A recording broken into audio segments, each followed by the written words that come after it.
What's good, y'all? Kid Jerome here. I'm reviewing a different album from 1001 Albums You Must Hear Before You Die every single day, and the 12th one is Shalimar. I'm trying my best with pronunciations here, so don't get too offended if I butcher it, but Shalimar is a soundtrack for a Bollywood film of the same name released December of 1978. Now, to preface this, my familiarity level with Bollywood, with Indian music in general, is pretty much zero. This isn't really something that I find myself listening to at all. Not something that I've been introduced to. It's never been really recommended to me. So it's not that I've been avoiding it. I have no reason to. I love to hear music from different cultures, different parts of the world. I just haven't yet. So this is exciting for me. I did some research into this album, trying to figure out why it ended up on this list, what the cultural significance is, and I learned that it was composed by R.D. Burman. He's this legendary film composer. He's handled 331 film scores. He is affectionately referred to as the king of Bollywood music, and he is a crazy individual. He has this tendency for using unfamiliar sounds, for finding new ways to express himself. We have a few examples of this. He rubbed sandpaper together for one song. He used cups and saucers to make this sort of tinkling sound for the end of another. And the one I thought was the most interesting was he rubbed a comb on a rough surface to make a whooshing noise for one of his scores. So we have an individual who has no shortage of influences, and is unafraid to explore untraditional sound. Being a Bollywood composer, Burman's main palette is Eastern and completely alien to me. There's different Eastern scales that you never hear in Western music. I hear these unfamiliar scales in songs such as the dialogue track and Aina Vahi Rehta Hai. It's foreign for sure. But definitely interesting. It's effective in what it's able to do. We have very few scales in Western music, especially popular Western music. I mean, we have minor and we have major and all the other stuff, right? But in other parts of the world, there are scales that have maybe more than 7 different degrees. There are scales that have additional sharps and flats that we don't. There is entirely different notes that we don't even really play over here. This is my first time being exposed to Hindi vocal stylings on this level. I've only really heard them in passing before, and I really appreciated the long, drawn-out melisma on a lot of songs. You have vocalists stretching out one syllable for unheard of amounts of time, really going up and down their scales, like and it's just, when done well, it's very impressive. It's very emotional, very powerful. It comes off as very romantic a lot of the time. There's some impressive passages on Nag Devta where we have this baritone really just going in. There's tons of melisma, tons of vibrato. He's really flexing on this track. You can tell he's putting his best foot forward. We hear a similar passage on Aina Vahi Rehta Hai with a female vocalist, and she's doing many of the same things that the vocalist on Nag did.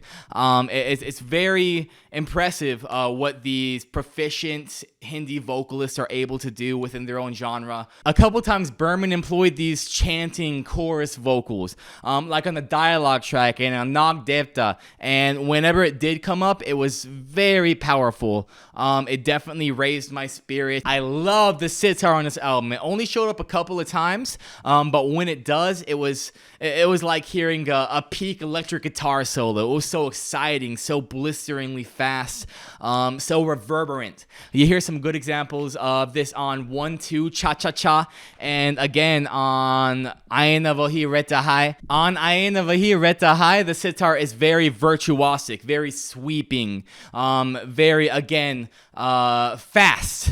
And it's punctuated by these beautiful strings just coming down like an angel. Burman has very wide influences. Just reading his Wikipedia page told me that he drew inspiration from countless different cultures all across the world, Western music, Eastern music, European music, just all sorts of stuff. You can really hear all these influences come through on Countess's Caper. There's no shortage of different genres on this song. It goes through so many evolutions that I had to write them all down. So bear with me for a second. This one's a doozy.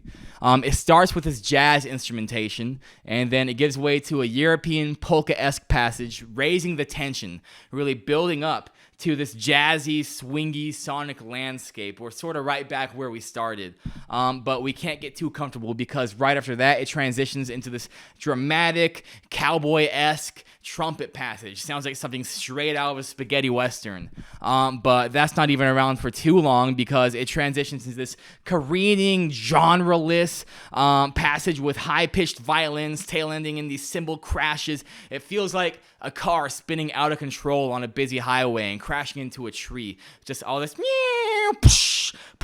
it's frantic, it's intense, it's new, and at the very end, somehow after the car crash, I don't know, I'd have to watch the movie to understand it, I think, it's this dramatic fanfare, sort of like when you defeat a monster in an RPG, just this da-da-da-da, and I feel like it was this really impressive display of just influence. Romantic Theme takes a different approach to all these influences and blends them into something more cohesive, something that makes more sense as a collective art piece.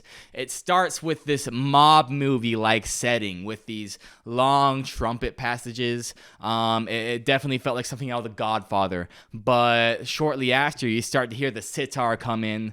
And what else do we have? We have this mellow string passage punctuating all the verses. We have what sounds like an ocarina towards the end. With Berman, you really can't tell. But it's incredible how he was able to take all these very, very different sounds. These sounds that normally never cooperate, never are seen on the same track, and made something that just makes sense. Nothing seemed out of place. It didn't feel experimental. It just felt like a good song, a well-produced song.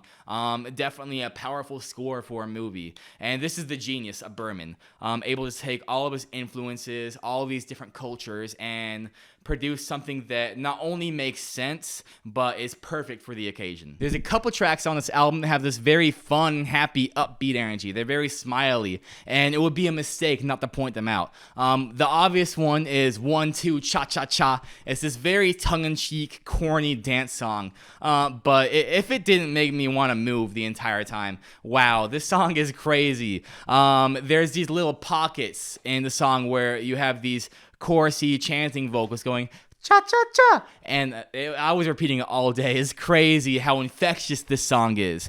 We have another similar song on Hum Bewafa Haragiz Nate.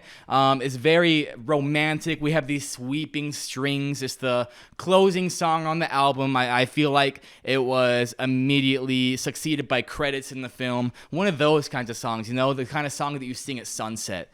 And it was just beautiful, very romantic. This was one of the most popular songs in the album. The male vocalist did a wonderful job. You can hear him smiling through the lyrics, and it's just this beautiful celebration of life and an incredible way to punctuate an album and possibly a movie. All in all, Shalimar is a beautifully executed film score. It's unafraid to take risks, and it never fails to impress.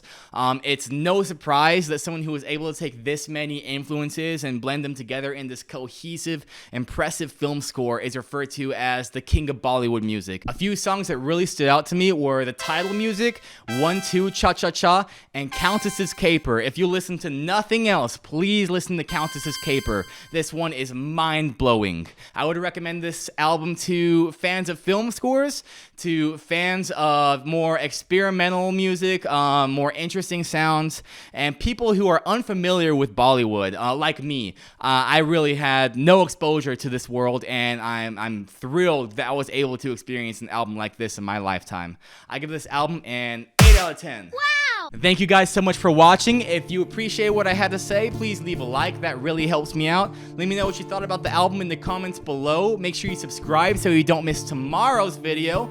You can click the link in the description to follow my journey. And I will see you soon. Never stop listening. Peace.